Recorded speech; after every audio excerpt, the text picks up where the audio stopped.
आखिर सरकारी नौकरी क्या होता है, सरकारी नौकरी कैसे प्राप्त की जाती है, आखिर सरकारी नौकरी के लिए इतना भीड़ क्यों होता है, इस सारा जवाब आप पाने वाले हैं। और आप यदि अभी नए नए इंटर का परीक्षा ही दिए हैं और आपको दिमाग ही नहीं काम कर रहा है कि हम नौकरी की तैयारी कैसे करें, तो इसमें सारा जवाब आपके लिए रखा हुआ है। इसलिए हम इस वीडियो का नाम दिए हैं आपका प्रश्न और मेरा उत्तर। इसलिए इस वीडियो को जरूर से जरूर देखिएगा और अपने दोस्तों में शेयर कीजिएगा। जोश और जुनून का नाम है सरकारी नौकरी। जोश और जुनून का नाम है सरकारी नौकरी। अगर सरकारी नौकरी आपको करना है तो आपके पास जोश और जुनून दोनों होना चाहिए। और जोश और जुनून ऐसा नहीं कि अभी शुरू किए हैं तैयारी तो एकदम पूरा जोशायल है ना, जोशियाल है, और जैसे ही एक आध साल बीतेगा 2 साल बीतेगा जोश ठंडा हो जाएगा। नहीं, वह जोश आपको शुरुआत से लेकर के और जब तक कि आपका सिलेक्शन ना हो जाए तब तक के रखना है। और ऐसा जोश हमेशा बरकरार रहा तो आप विश्वास रखिए कि आप जॉब ले लेंगे। दुनिया के कोई माई का लाल नहीं है जो कि आपको जॉब लेने से रोक सकेगा। तो आइए देखिए आपका प्रश्न और मेरा उत्तर में। पहला यहाँ पे प्रश्न क्या है कि कंपटीशन क्या होता है। कंपटीशन क्या होता है? तो कंपटीशन एज ए कंपैरिजन, जब हम एक दूसरे से क्या करते हैं, कंपैरिजन करते हैं यानी तुलना करते हैं, तब वहां पे कंपटीशन का बात चलती है। जैसे में आपके पास जितना भी नॉलेज है आपके लिए 100% तब तक है जब तक कि आप दूसरे से तुलना न करें। जैसे ही आप दूसरे लोगों से तुलना कीजिएगा तो वहां पे आपका नॉलेज उसके अनुसार घट सकता है या बढ़ सकता है। अब जैसे माने चले किसी के पास 60 नंबर है और किसी के पास 50 नंबर है, तो यह 50 वाला के लिए अपने आप के लिए 100% है क्योंकि जितना आया उतना बनाया। और 60 नंबर जिसका है इसके लिए भी अपने आप में 100% है, इसके लिए खुद के लिए, और इसको जितना आया उतना बनाया, ठीक है। लेकिन जब दोनों से हम कंपैरिजन करते हैं तो नौकरी किसको लगेगा, आप ही बताइए। नौकरी उसे लगेगा जो ज्यादा क्वेश्चन सॉल्व किया है, जो ज्यादा मार्क्स लाया, यानी जो ज्यादा नंबर लाया। तो स्वाभाविक है कि 60 नंबर वाला का होगा नौकरी। तो यही तो कंपटीशन है। अगला प्रश्न है आप सभी का, बहुत सारे लोगों का, बहुत सारे स्टूडेंट का यह प्रश्न होता है कि कंपटीशन की तैयारी किस प्रकार के स्टूडेंट करते हैं। कंपटीशन की तैयारी किस प्रकार का स्टूडेंट करते हैं? तो कंपटीशन का तैयारी वैसे स्टूडेंट करते हैं जो बिल्कुल लाचार, गरीबी, किसान परिवार से आते हैं और उनके पास यह यानी अपने आप पर भरोसा होता है कि हम सरकारी नौकरी का तैयारी करके सरकारी नौकरी लेकर और अपने घर का तस्वीर बदल सकते हैं। यानी जोश उमंग तो रहता है लेकिन पैसा नहीं रहता है।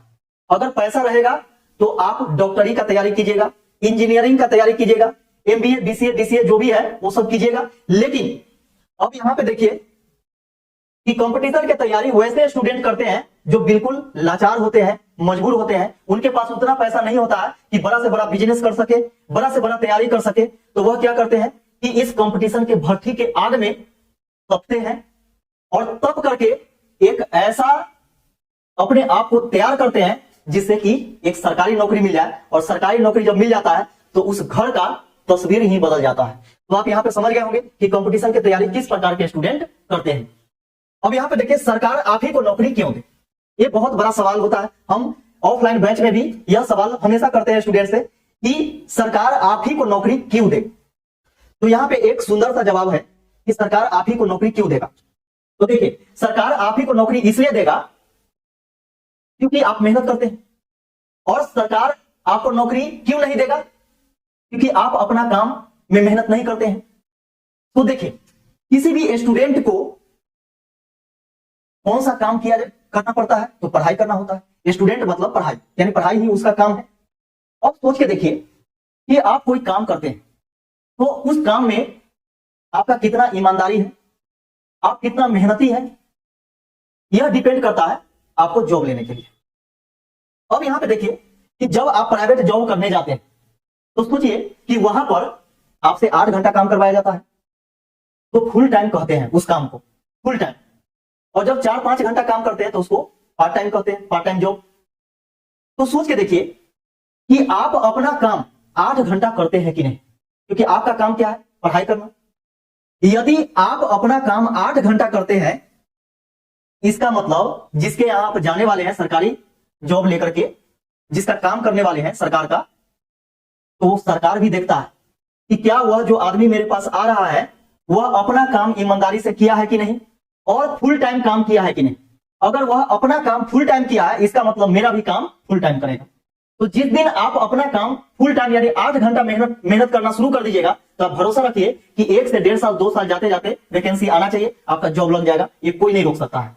तो प्रतिदिन आपको 8 घंटा मेहनत करना होगा, तो सरकार आप ही को नौकरी देगा, है ना। अब यहाँ पे क्यों दे, ये चीज आप जान चुके होंगे कि जनरल कंपटीशन की तैयारी कैसे करें और इसमें आने वाली दिक्कतें और आप सभी का प्रश्न। देखिएगा, ऐसा क्या है कि जनरल कंपटीशन में इतना ज्यादा भीड़ लगता है, ऐसा क्या है कि जनरल कंपटीशन में इतना भीड़ लगता है, यानी सरकारी नौकरी पाने के लिए बिल्कुल होड़ लगा हुआ रहता है।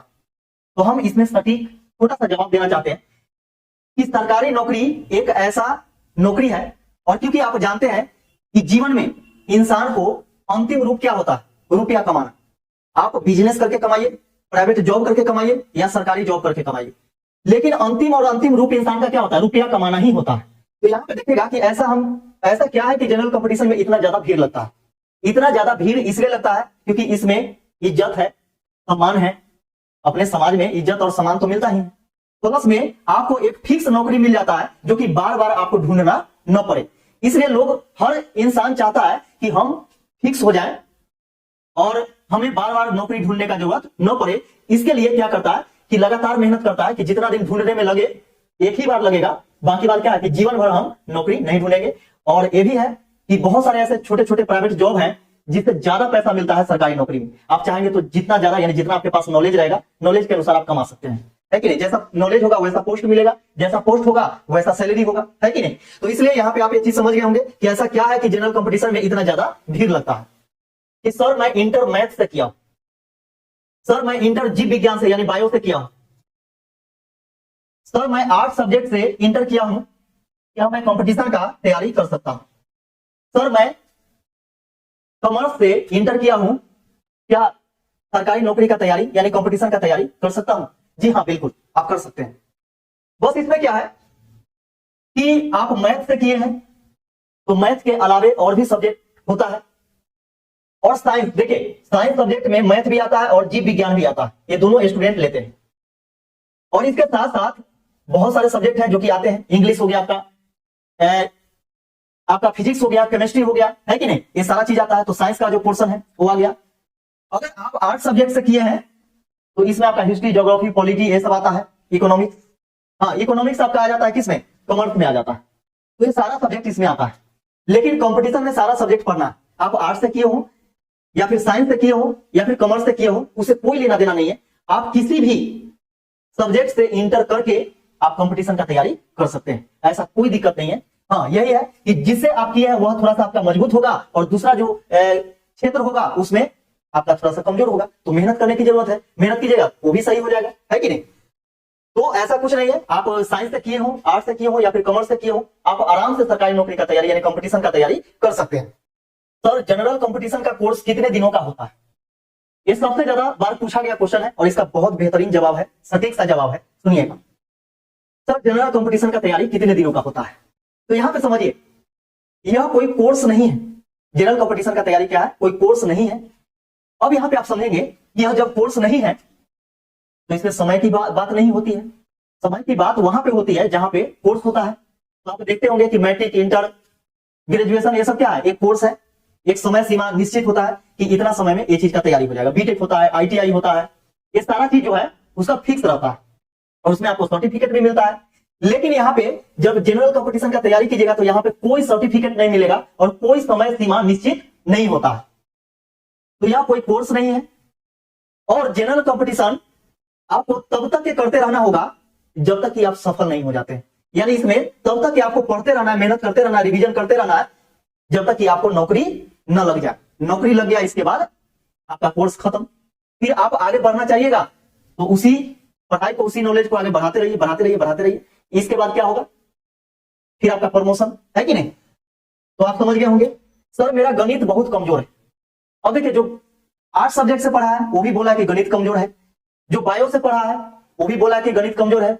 बायो से अधिकतर स्टूडेंट इसलिए पढ़ते हैं क्योंकि ज्यादा से ज्यादा नंबर मिले, है क्या, क्योंकि बायो में प्रैक्टिकल होता है, मैथ में प्रैक्टिकल होता नहीं है। बहुत सारे बच्चे डर से क्या करते हैं कि इंटर का तैयारी बायो से करते हैं क्योंकि मैथ से डर लगता है, और वही चीज जब जनरल कंपटीशन में आते हैं तो फिर से मैथ पढ़ना पड़ता है, तो दिक्कत हो जाती है वहां पे। तो यहाँ पे समझिएगा कि मैथ कमजोर है, कोई दिक्कत नहीं है, आप आराम से कर सकते हैं। सबसे पहले बेसिक चीज को सीखिए। बेसिक चीज को सीखने के बाद आपको क्या करना है कि फिर धीरे धीरे धीरे धीरे अपना लेवल बढ़ाते जाना है और आपको मजा आएगा। सबसे पहले छोटा छोटा चीज, क्योंकि आपको शुरू से ही माइंड हटा हुआ है मैथ से, तो उसको क्या करना है कि उसमें इंटरेस्ट जगाने के लिए और उसमें मन लगाने के लिए आपको क्या करना पड़ेगा, पहले छोटा छोटा क्वेश्चन को सॉल्व करना पड़ेगा, छोटा छोटा चीज को समझना होगा और छोटा छोटा चीज समझिएगा, उसमें मजा आने लगेगा। ऑटोमेटिक है कि आपको मैथ अच्छे से समझ में आएगा और एक समय ऐसा आएगा कि आपका मैथ बहुत अच्छा हो जाएगा। इसका देखिए सर, रीजनिंग क्या होता है, बिल्कुल आप देखे होंगे कि 12 तक या फिर ग्रेजुएशन भी कर लेते हैं, लेकिन कहीं भी किसी भी फील्ड में आपका आर्ट्स हो, साइंस हो, कॉमर्स हो, किसी भी फील्ड में रीजनिंग नहीं होता। यानी रीजनिंग जो होता है वह कोई सिलेबस नहीं है और सिलेबस के अकॉर्डिंग क्वेश्चन नहीं पूछा जाता। लेकिन जब जनरल कंपटीशन में आप आते हैं तो रीजनिंग का बात चलता है। रीजनिंग का मतलब होता है तर्क शक्ति। तर्क शक्ति मतलब क्या, आपके सोचने विचारने का शक्ति प्रदान करेगा, एक ऐसा सब्जेक्ट होता है। जब इसको आप पढ़ लेते हैं तो समझिए कि आपके अंदर सोचने का, यानी अलग तरीके से आप सोच सकते हैं, अलग तरीके से बातों को समझ सकते हैं। तो वही चीज क्या है कि रीजनिंग है। रीजनिंग मतलब क्या होता है, तर्क शक्ति होता है। सामने आ रहा है आपका ये बहुत बड़ा दिक्कत है और ये बहुत बड़ा प्रश्न है। प्रश्न क्या है कि सर मेरे घर वालों के पास इतना पैसा नहीं है कि मुझे बाहर भेजकर वो पढ़ा सके, क्या मैं घर पर रहकर अच्छी तैयारी कर सकता हूं? जी हाँ, बिल्कुल कर सकते हैं। आपके पास उमंग होना चाहिए तैयारी करने का, आपको अपने आप पर भरोसा होना चाहिए कि हम कुछ कर सकते हैं, कुछ अच्छा कर सकते हैं। तो जब तक कि आपके ऊपर अपने आप पर भरोसा नहीं होगा तब तक कि आप नहीं कर सकते हैं। हाँ, इसके लिए आपको क्या करना पड़ेगा, उस प्रकार का माहौल बनाना पड़ेगा कि हमको पढ़ाई करना है, पढ़ाई करने के बाद कुछ जरूर बनना है, कुछ करना है लाइफ में, ताकि हमारे परिवार का, हमारे समाज का नाम रोशन हो और हमें इज्जत प्रतिष्ठा मिले। तो ये चीज अपने आप में कमिटमेंट करके, अपने आप से प्रॉमिस करके आपको करना पड़ेगा और आप आराम से, क्योंकि अभी देखिएगा कि घर पर भी रह करके आप तैयारी कर सकते हैं, क्योंकि दिल्ली के टीचर, राजस्थान के टीचर, हर एक जगह के टीचर, पटना के टीचर, सब कोई आपको गांव में बैठे बैठे पढ़ाना चाहते हैं। आप गांव में बैठे हैं और वहां पे पढ़ाना चाह रहे हो, ठीक है। तो वह आपके ऊपर निर्भर करता है कि आप पढ़ना चाहते हैं कि नहीं। अगर पढ़ना चाहते हैं तो वहां पे बीच में कोई बाधा नहीं आता है, पैसा कौड़ी रुपया, पैसा अमीरी गरीबी, कोई बाधा नहीं आता है। आप देखे होंगे कि कभी कभी आपको बच्चा जो होता है वह ठेला पर अंडा बेच करके हो, सब्जी बेच करके हो, फल बेच करके हो, और बहुत तरह तरह के आप सुनते होंगे कि ऐसे किया, ठेला खींचने वाला का बेटा IAS अफसर बन गया, बहुत सारा आए दिनों आप सुनते आ रहे होंगे। तो वहां पे बीच में ये सब बाधा बिल्कुल नहीं आता है। बस आपके पास यह उमंग होना चाहिए और ये चीज होना चाहिए कि जब गरीब घर में हम जन्म लिए हैं तो उसमें मेरा कोई कसूर नहीं है, लेकिन गरीब बन करके पूरा जिंदगी गुजारना वो सबसे बड़ा कसूर होगा। इसलिए आप जैसे भी कंडीशन में, जिस भी तरह के परिवार से आप हैं और आपको लग रहा है कि हमको उस परिवार को आगे ले जाना है, तो आपको मेहनत करना पड़ेगा और वहां पे गरीबी बाधा नहीं बनेगा और आप गांव में रह करके आराम से तैयारी कर सकते हैं, उसमें कोई बाधा नहीं आएगा। देखिए सर, मैं अभी अभी इंटर पास किया हूं, आगे क्या करूं कुछ समझ में नहीं आता है। जी हाँ, ऐसा होता है, क्योंकि जब आप इंटर पास करते हैं तो फिर न ही तो आगे कोई बताने वाला होता है और ना कोई पीछे से सपोर्ट करने वाला होता है। एजुकेशन के मामले में बिल्कुल आप अकेले पड़ जाते हैं और मेहनत करते जाते हैं। दूसरा कोई बोल दिया कि ये चीज पढ़ो, कोई बोल दिया वो चीज पढ़ो, कोई बोल दिया वो चीज पढ़ो, और इस प्रकार आप मेहनत करते जाते हैं, लेकिन आगे कुछ समझ ही नहीं आता है, क्योंकि आप बिल्कुल अनजान है उस रास्ते पर और कोई आपको बताने वाला नहीं है। तो अधिकतर लोग जो होते हैं वो पैर खींचना चाहते हैं और यह नहीं देखना चाहते हैं कि आप उनसे आगे बढ़ जाए। तो होता क्या है कि आपको भरोसा रखना पड़ेगा, किसी एक को आपको गुरु मानना पड़ेगा, मोटिवेटर उसको मानना पड़ेगा, ताकि समय समय पर आपको वह मोटिवेशन कर सके। तो उनसे मिलने के बाद क्या है कि बातें कीजिए, बातें करने के बाद वह आपको रास्ता बता सकते हैं कि आगे क्या करना है, नहीं करना। क्योंकि बहुत सारे स्टूडेंट, जब समय बीत जाता है, कैसे बोला जाता है कि समय और समझ दोनों इंसान को एक साथ नहीं मिलता।